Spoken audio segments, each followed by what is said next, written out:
Oh wait, are we doing Java? Okay, sorry. Yeah, welcome to Morning Java. It's sponsored as always by our excellent friends at Citrix GoToMeeting, where they have provided solutions to 50 million customers. Learn more at gotomeeting.com. Somehow I stayed awake. I think I did anyway. Oh my god. This was just awful. But you know what? That's what the Devils do. And if you beat yourself up over it, including if you're the Penguins, if you take it too seriously and if you don't focus on the 6 games that you won before that, you're going to be in trouble. The Devils had the really great pass by Travis Zajac to Kyle Palmieri, and then Palmieri scored another great goal on a bullet shot on the power play. The Devils right after that, they get the 2-goal lead, and then they just peel back and just wait. They're perfectly content to park the bus in front of the net for 51 minutes and just hang on. It's what they do. It's what they've been doing for 30 years. Only the names and the faces have changed. There's nothing to glean from this game. Nothing at all. Well, except for maybe one thing. So the Penguins power play went 0 for 3 again. It's right here on the official score sheet. Not that you ever need to see evidence of that. The power play without Evgeny Malkin is getting nothing done. It's at around 5% for the season when he's out, and when he's in, it's over 20%. That's not all about Malkin, as glaring as that statistic is. Right now, what has to happen is Mike Sullivan needs to find other answers to make up for what Evgeny Malkin can't bring to the power play. To me, the shortcoming that's evident is at the right point. Look, I appreciate and applaud what Chris Letang has done really over the second half of this season, including to some extent on the power play, but the Penguins need more happening, more movement down low. You're getting that when Trevor Daley is out there. You're getting that when Justin Schultz is out there. He's actually done that really well. I obviously didn't see enough of him in Edmonton to have known something this detailed, but he's really good at carrying the puck down the left boards and making things happen from the corner. You've got to be trying some different things in order to get that power play going, because let's face it, Malkin's not going to be back for the first round.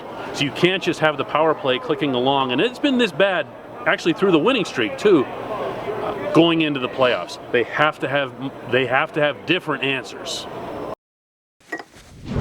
The newest lightning rod in the equation for the Penguins, and there's always one, is Beau Bennett. Bennett, of course, came back tonight for the first time since, I don't know, the third week of January or some other time before that he was hurt. Look, he came back, he played whatever, just a couple of shifts. He got called for an offensive zone penalty. It was kind of ticky-tacky. He kind of had one hand on the stick as the guy skated by, but he didn't have any business putting his stick on the guy to begin with.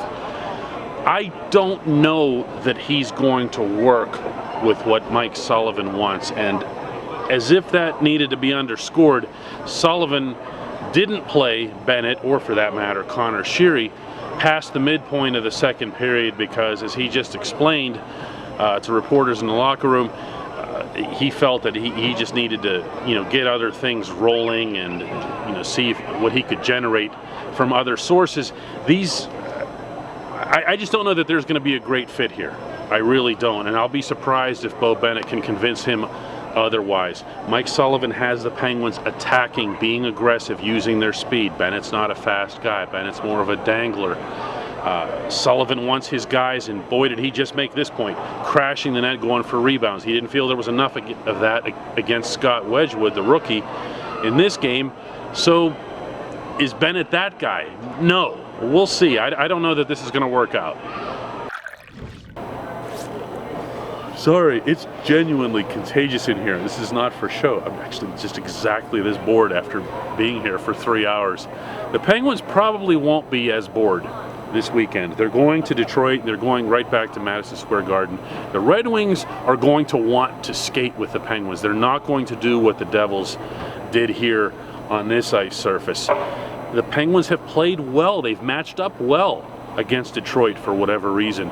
I think that's going to be a much more important test for them and a much better route toward 2 points that they need staying in this playoff race, actually staying ahead in this playoff race. And then come the Rangers on Sunday, and that's going to be a bigger deal because the Rangers just watched the Penguins clock them up there in their own building. I covered it, and it was pretty thorough. And these teams are really lining up to be playoff opponents, and you do want to get in their heads. You do want to create doubt. You do want to intimidate's not really the right term between these two teams because it's not like they're the Blue Jackets or the Flyers, but at least make sure you're in their heads and they have some doubts as to whether or not they can beat you in a 7-game playoff series.